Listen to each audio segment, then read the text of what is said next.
Today, I'm gonna build a potato tower to see if we can't grow pounds of potatoes in this tiny little space right here. And so the goal is simple here, okay? We got a couple posts. We got about 3 of these. We got our chicken wire here, right? And of course, whatever free organic material that we can use to stack up and create a cheap vertical potato tower. And then later on, we're gonna go ahead and check our chickens, check on our new baby pullets, see if we can't do a little supervised introduction. See how the adult hens be behaving. Let's go ahead and get this built. All right, I think this is a good spot. Down in there, see if I can't. I don't know if I'll be able to stand on this thing, but let's find out. Hoink. Oh, she's in there. Oh, that went in like butter. Nice. Move our step stool here. Oh yeah, she's in there. That'll do, that'll do. And so the reason why I really like this potato tower idea, that's because it's the whole point of this homestead. We're trying to learn how to produce more with less. And hopefully teaching you guys out there along the way on how you can achieve this with your setup. And you gotta remember, I know we see out online all the time, everybody likes to make this look pretty, but I'm here to tell you, this doesn't have to be expensive. This doesn't have to be fancy. I got 2 metal posts and a wooden stake with some chicken wire. It just has to work. And this, it's gonna work perfectly. Now it's time to measure out this chicken wire. Get it all set up. I'm gonna start around this post here. Boom. Get over there. And we're just gonna go around. We're gonna measure out right now. So remember, like I was saying, I just, you know, this is all you need. Just little metal bendy wire stuff. Zip ties. If you don't got zip ties, use this. If you don't got this, use zip ties. If you don't got any of that, use a shoestring. Just tie it up somehow. Let's go. Got her. I mean, at the end of the day, we got a potato tower. Now we just got to get this all tied up. A little more stable. Probably, let's go 1, 2, 3, 4. Let's go 4.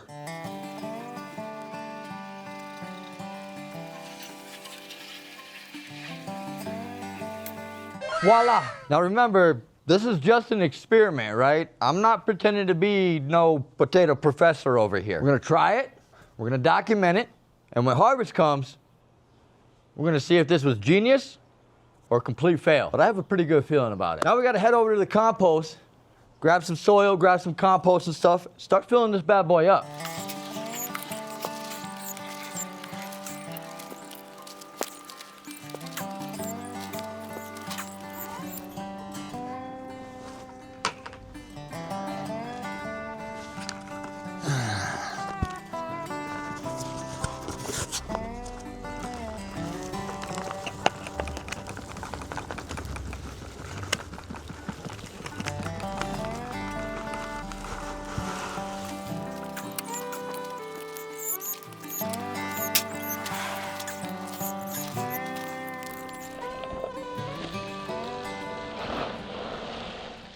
That's a very good first layer.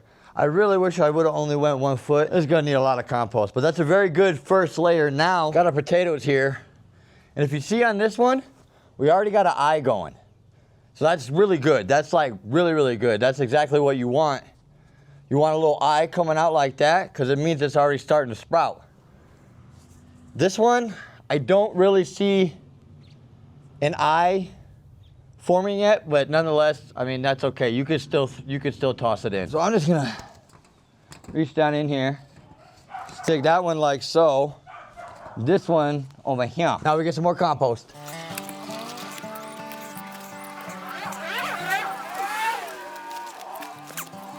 This is how you know when you got good compost. You just have colonies of microbes living in it. This is exactly what you want to see in your compost. Look at that. Perfect. Honestly, that's perfect. That'll be a good second layer. That's got to be at least 1 or 2 inches covering the tomatoes.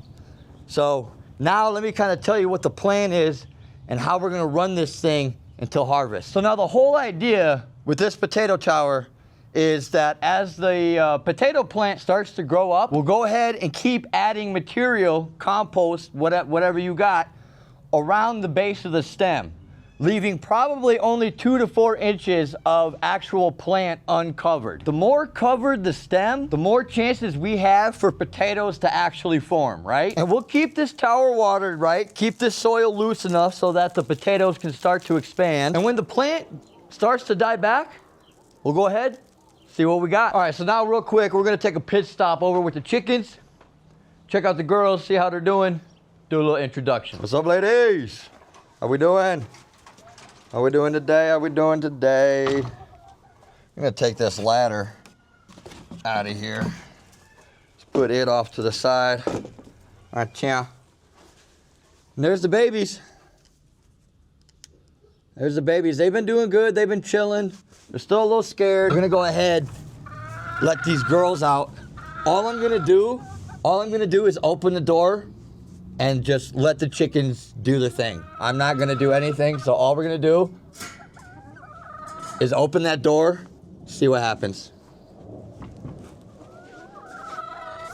So we'll just watch for a little bit. Once they realize that they can come out, I'm pretty sure this one right here, she's gonna be fine. I have no worries about Susie right here. I think Susie's gonna be perfectly fine. It's Esmeralda, this one back here, that I'm worried about. So let's see what happens.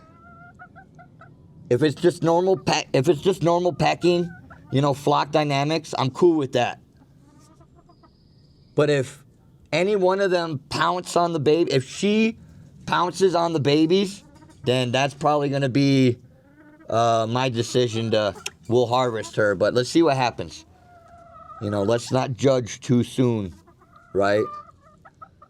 So I'm just gonna sit here, try not to make too much noise, and we're gonna let them do their thing.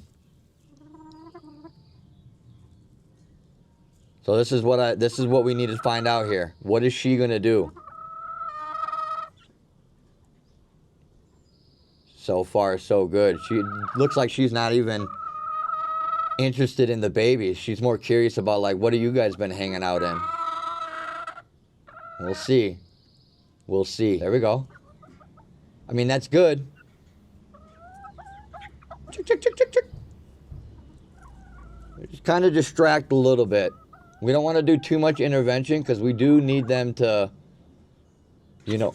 Oh, there was a little peck there. And that was from Susie. But that's fine.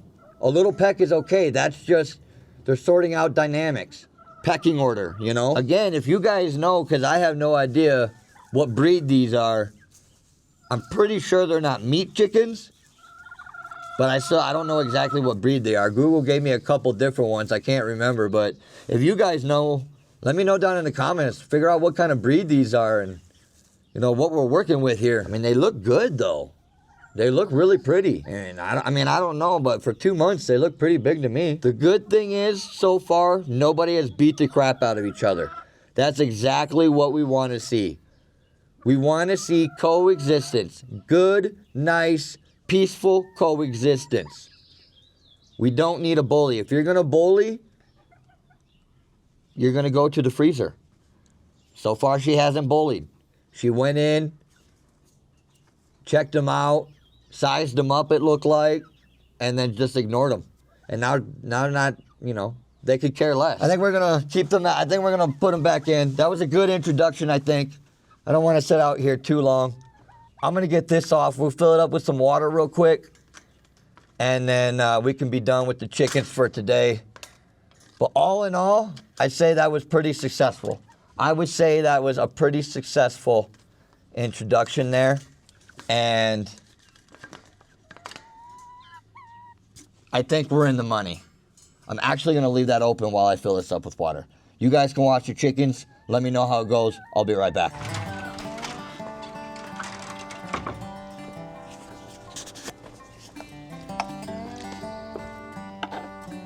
Here, go lay down.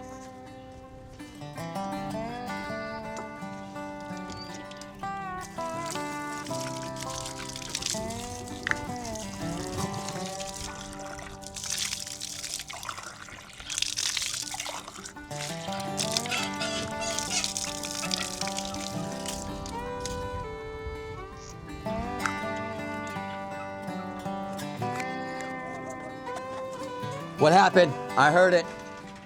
I saw a little bit of it. She got him a little bit. Esmeralda got him a little bit. That's okay. I think that didn't look too bad to me. You guys tell me, and I got a glimpse of it out the corner of my eye when I was getting the water. You guys let me know in the comments, was that too aggressive? Or was that flock dynamics? I think that was flock dynamics saying, hey, remember, this is my house. If that's what it was, that's okay. If that was aggressive, like, get the f out of here, that's not okay. You guys let me know in the comments what we just saw. Was that too aggressive or was that flock dynamics? Let me know down in the comments. I got their water here. Hopefully their new waters get here soon so I don't have to keep filling this up, but let's get this back attached up here. We'll get this water back on. We'll close her up for the day. So now, this is where the real test begins, right? These are the exact type of projects that I love because it's cheap, it's simple, and if it works, it's just another way we can pull off growing food with no space. So when harvest time comes, we're gonna gather all our goop, weigh it up, good or bad. We're definitely gonna keep you guys updated on the result. And remember, little projects like this is how we keep moving forward to the big dream. One tower, one chicken, one garden bed, one experiment at a time. Go ahead, drop me your potato tower tips down below in the comments because this is my first time and I wanna make sure I am loaded with the goop. So I hope you all learned something new today, but most of all, I hope that you got inspired. Inspired to take that next step. If you got no space, this lifestyle is still possible. And I'm proof of that every single day out here. So thank you all for tuning into the channel. Thank you all for watching another video here on Mundo's Homestead Adventures. I'll see y'all next week. Peace.